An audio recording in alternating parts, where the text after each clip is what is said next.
ಬೆಂಗಳೂರಲ್ಲಿ ಮತ್ತೆ ಚಿರತೆ ಭೀತಿ ಶುರುವಾಗಿದೆ. ಮಲ್ಲಸಂದ್ರ ಸುತ್ತಮುತ್ತ ಚಿರತೆ ಓಡಾಡಿದೆ. ಕಾಟಾಚಾರಕ್ಕಾಗಿ ಬೋನ್ ತಂದಿದ್ದಲಾಗಿದೆ ಅರಣ್ಯ ಇಲಾಖೆಯಿಂದ. ಬೆಂಗಳೂರಿಗೆ ಮತ್ತೆ ಈಗ ಚಿರತೆ ಭೀತಿ ಶುರುವಾಗಿದೆ. ಮಲ್ಲಸಂದ್ರದ ಸುತ್ತಮುತ್ತ ಚಿರತೆಯೊಂದು ಓಡಾಡಿದೆ. ಆದರೆ ಅರಣ್ಯ ಇಲಾಖೆ ಕಾಟಾಚಾರಕ್ಕೆ ಒಂದು ಬೋನ್ ಅನ್ನ ತಂದಿಟ್ಟಿದೆ. ಚಿರತೆ ಸೆರೆ ಹಿಡಿಯುವಂತಹ ಕಾರ್ಯಾಚರಣೆ ಇನ್ನೂ ಸಹ ವೇಗ ಪಡೆದುಕೊಂಡಿಲ್ಲ. ದೃಶ್ಯಗಳಲ್ಲಿ ನೋಡ್ತಾ ಇದ್ದೀರಾ. ಸದ್ಯ ಅಲ್ಲಿನ ಜನ ಭಯಭೀತರಾಗಿದ್ದಾರೆ. ಭಯದ ವಾತಾವರಣದಲ್ಲೇ ಮಲ್ಲಸಂದ್ರದ ಜನ ಇದ್ದಾರೆ. ಮಲ್ಲಸಂದ್ರದ ಸುತ್ತಮುತ್ತ ಚಿರತೆಯ ಓಡಾಟ ಇದ್ದು ಜನ ಆತಂಕದಲ್ಲಿದ್ದಾರೆ. ಸುದ್ದಿ ಗೊತ್ತಾಗಿತ್ತು, ಯಾಕೆಂದರೆ ನಾವು ಇಲ್ಲೇ ಪೂರ್ವ ಐಲ್ಯಾಂಡಲ್ಲಿ ಇರೋದು. ಸೊ ಯಾವ ಥರ ಅಂತಂದರೆ ಚಿರತೆ ಮರಿ ಇದೆ ಅಂತ ಹೇಳ್ಬಿಟ್ಟು ಗೊತ್ತಾಯಿತು ಫಸ್ಟು. ಬಟ್ ಆಮೇಲೆ ಗೊತ್ತಾಯಿತು ಮರಿ ಜೊತೆ ತಾಯಿ ಇದೆ ಅಂತ ಹೇಳ್ಬಿಟ್ಟು. ಅದರಿಂದ ಈ ಕಡೆ ಓಡಾಡೋದು ತುಂಬ ಸ್ವಲ್ಪ ಕಷ್ಟ ಆಯಿತು. ಯಾಕೆಂದರೆ ಇವಾಗ ಚಿರತೆ ಅಂತಂದ ತಕ್ಷಣ ಎಲ್ರಿಗೂ ಭಯ ಆಗೋದು ಜಾಸ್ತಿ. ಸೊ ಮಕ್ಕಳು ಓಡಾಡ್ತಾರೆ, ಡೆಲಿವರಿ ಹುಡುಗರು ಓಡಾಡ್ತಾ ಇರ್ತಾರೆ.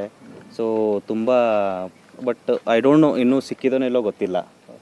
ಸೊ ಎಲ್ಲಿವರೆಗೆ ಬಂತು ಕಾರ್ಯಾಚರಣೆ ಹುಡುಕೋದು, ಅದು ಒಬ್ಬೊಬ್ರು ಹೇಳ್ತಾರೆ ಸಿಕ್ಕಿದೆ ಅಂತ ಹೇಳ್ಬಿಟ್ಟು, ಸ್ವಲ್ಪ ಜನ ಹೇಳ್ತಾರೆ ಸಿಕ್ಕಿಲ್ಲ ಅಂತ ಹೇಳ್ಬಿಟ್ಟು. ಫಾರೆಸ್ಟ್ ಅವ್ರು ಬಂದಿದ್ರು ಸರ್. ಬೆಳಿಗ್ಗೆಯಿಂದ ಅವರು ಕಾರ್ಯಾಚರಣೆ ಮಾಡ್ತಾಯಿದ್ರು. ಎಲ್ಲ ಕಡೆ ಇಲ್ಲಿದೆ, ಪರ್ಟಿಕ್ಯುಲರ್ ಪ್ಲೇಸಲ್ಲಿ ಇದೆ ಅಂತ ಹೇಳ್ಬಿಟ್ಟು ಹೇಳಿದರು. ಬಟ್ ಅದು ಕಾಣಿದೇನೋ ಇಲ್ಲೋ ಅನ್ನೋದು ಇನ್ನೂ ಒಂದು ಯಾವುದ್ರಲ್ಲೂ ಕ್ಲಾರಿಫಿಕೇಶನ್. ಯಾವ್ದು ಸರ್? ಅಂದ್ರೆ ಈ ಏರಿಯಾದಲ್ಲಿ ಇಲ್ಲ, ಮೊದಲು ಇತ್ತು. ಯಾಕಂದ್ರೆ ಇಲ್ಲಿ ತೂರಾಳ್ ಫಾರೆಸ್ಟು, ಅಲ್ಲಿ ಒಂದು 2-3 ಸತಿ ಕಾಣಿಸ್ಕೊಂಡಿತ್ತು. ಇಲ್ಲಿ ಮುಂದೆ ಹೋದ್ರೆ ಅಲ್ಲಿ ಫಾರೆಸ್ಟು, ಅಲ್ಲೆಲ್ಲ ಅಂದರೆ ಓಡಾಡುತ್ತೆ ಅಂತ ಹೇಳ್ಬಿಟ್ಟು ಗೊತ್ತು. ಬಟ್ ಈ ಕಡೆ ಬಂದಿದ್ದು ಫಸ್ಟ್ ಟೈಮ್. ಕನಕಪುರ ರಸ್ತೆಯ ಮಲ್ಲಸಂದ್ರದ ಬಳಿ ನಿನ್ನೆ ಬೆಳಗ್ಗಿನ ಜಾವ ಚಿರತೆಯ ಮರಿಯೊಂದು ಕಾಣಿಸ್ಕೊಂಡಿತ್ತು. ಇದರ ಹಿನ್ನೆಲೆಯಲ್ಲಿ ರಾತ್ರಿ ಕೂಡ ಅದರ ಕಾರ್ಯಾಚರಣೆ ಯಾವ ರೀತಿಯಾಗಿ ನಡೀತಾ ಇದೆ ಅನ್ನುವಂಥದ್ದನ್ನು ನಾವು ತೋರಿಸ್ತಾ ಹೋಗ್ತೀನಿ. ಸದ್ಯಕ್ಕೆ ನಾನು ಚಿರತೆ ಕಾಣಿಸ್ಕೊಂಡಂತಹ ಜಾಗದಲ್ಲಿದ್ದೀನಿ. ಈ ಒಂದು ಜಾಗದಲ್ಲಿ ಅರಣ್ಯ ಇಲಾಖೆ ಅಧಿಕಾರಿಗಳು ಭೇಟಿಯನ್ನು ಕೊಟ್ಟು ಚಿರತೆಯನ್ನು ಹಿಡಿಯೋದಕ್ಕೆ ಅಂತ ಹೇಳಿ ಬೋನನ್ನು ತಂದಿಟ್ಟಿದ್ದಾರೆ. ಈ ಬೋನನ್ನು ಗಮನಿಸ್ತಾ ಹೋದರೆ ನಿಮ್ಗೆ ಗೊತ್ತಾಗುತ್ತೆ, ಈ ಒಂದು ಜಾಗದಲ್ಲಿ ಯಾವುದಾದ್ರೂ ಪ್ರಾಣಿಯನ್ನು ಹಾಕಬೇಕಾಗಿತ್ತು ಅಥವಾ ಮಾಂಸವನ್ನು ಇಟ್ಟು ಈ ಒಂದು ಜಾಗದಲ್ಲಿ ಇಡಬೇಕಾಗಿತ್ತು. ಇನ್ನು ಆ ಭಾಗದಲ್ಲಿ ಈ ಬೋನನ್ನು ಇಟ್ಟು ಅಲ್ಲಿಂದ ಚಿರತೆ ಎಂಟ್ರಿ ಆಗಬೇಕಾಗಿತ್ತು. ಚಿರತೆ ಈ ಒಂದು ಭಾಗದಿಂದ ಎಂಟ್ರಿ ಆದ ನಂತರ ಅದನ್ನು ಹಿಡಿಯುವಂಥ ಕಾರ್ಯಾಚರಣೆ ಆಗಬೇಕಾಗಿತ್ತು. ಆದರೆ ಸದ್ಯಕ್ಕೆ ಈ ಬೋನಲ್ಲಿ ಕೂಡ ಒಳಭಾಗದಲ್ಲಿ ಯಾವುದೇ ರೀತಿಯಾದಂಥ ಕಾರ್ಯಾಚರಣೆಗೆ ಸಂಬಂಧಪಟ್ಟಂಥ ಯಾವುದೇ ರೀತಿಯಾದಂಥ ಕುರುಹುಗಳು ಕಾಣಿಸ್ತಾ ಇಲ್ಲ. ಅರಣ್ಯ ಇಲಾಖೆಯವರು ಬರೀ ಕ್ಯಾಮ್ರಾವನ್ನು ಅಳವಡಿಸೋದಕ್ಕಷ್ಟೇ ಈ ಒಂದು ಆಪರೇಷನ್ ಸೀಮಿತವಾಗಿರುವಂಥದ್ದು ಮೇಲ್ನೋಟಕ್ಕೆ ಈಗ ಕಾಣಿಸ್ತಾ ಇದೆ.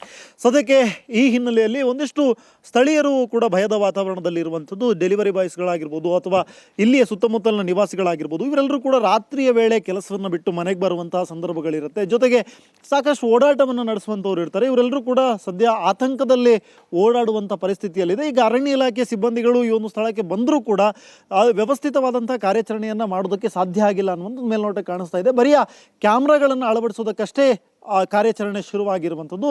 ಇನ್ನು ಇವತ್ತು ಬೆಳಗಿನ ಜಾವ 9 ಗಂಟೆಯಿಂದ ಮತ್ತೆ ಕಾರ್ಯಾಚರಣೆ ಆರಂಭಗೊಳ್ಳುತ್ತೆ. ಅದು ಯಾವ ರೀತಿಯಾಗಿ ಆಗಿರುತ್ತೆ ಅಥವಾ ಚಿರತೆಯನ್ನು ಹಿಡಿಯುವಲ್ಲಿ ಅರಣ್ಯ ಅಧಿಕಾರಿಗಳು ಸಫಲರಾಗ್ತಾರಾ ಅನ್ನುವಂಥದ್ದನ್ನು ಕಾದು ನೋಡಬೇಕಾಗಿದೆ. ಕ್ಯಾಮ್ರಾ ಪರ್ಸನ್ ಅರ್ಜುನ್ ಜೊತೆ ಸ್ವಸ್ತಿ ಕನ್ಯಾಡಿ, ಏಷ್ಯಾನೆಟ್ ಸುವರ್ಣ ನ್ಯೂಸ್, ಬೆಂಗಳೂರು.